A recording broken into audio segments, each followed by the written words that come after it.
Hello everyone, my name is Nico, and today I will be talking about our ranch and asking for your opinions on an important decision I'm thinking about making.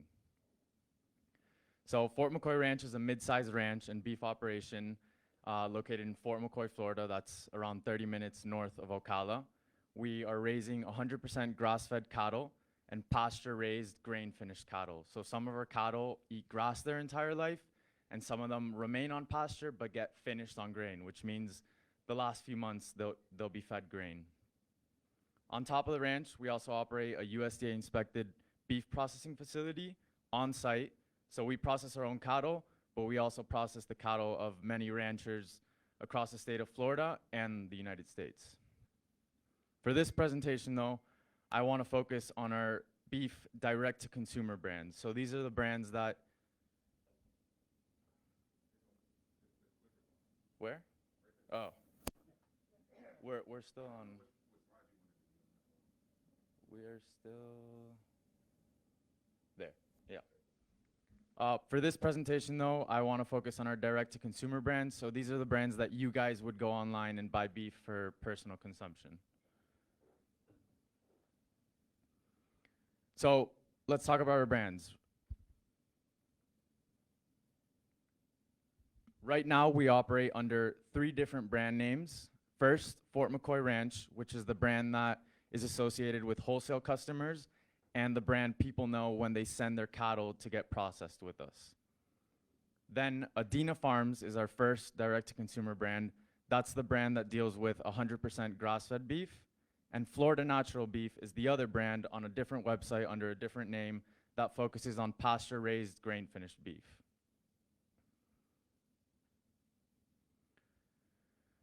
So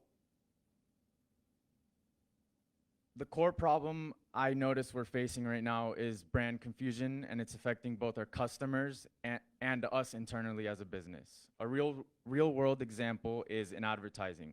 So we wanted to create a billboard and we didn't know what brand to use because using all 3 didn't make sense. We ultimately decided to go with Fort McCoy Ranch. But if somebody saw that billboard and Googled us, they'd likely be redirected to Adina or Florida Natural Beef, which are the consumer sites. And for those who even figured it out, they'd likely think that they got directed to different companies or different ranches with different practices.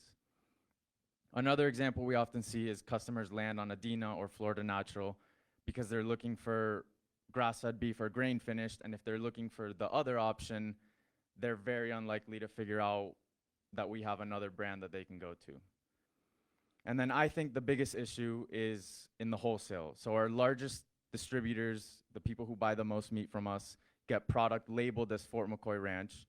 And if a customer buys that from them and they love it and they look it up, they won't find beef available for Fort McCoy Ranch because that's the wholesale brand. So the solution I've thought that we need to do is merge. So we'd go under one brand name and everything would lie under Fort McCoy Ranch. It would become the single public-facing identity to our operation, covering wholesale, USDA inspected facility, and our direct-to-consumer sales.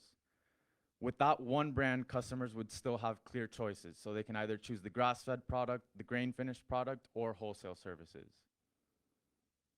Everything would be under one company, one name. Sorry, I've been forgetting to. So here's why I think this works. First, it makes things significantly easier for the customer. So there's one ranch, one name, one place to go, no guessing which brand is which and if they're connected.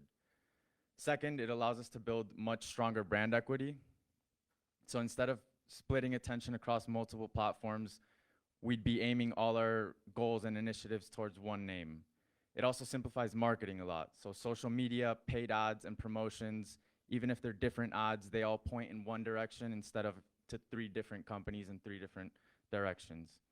And finally, it helps a lot operationally. So managing one website, one inventory system is much cleaner and more efficient than running multiple parallel systems.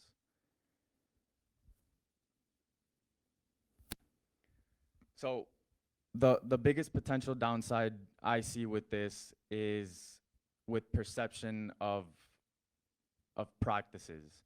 Today, grain-fed cattle sometimes carry a negative connotation for many consumers because of the association with industrial farming practices.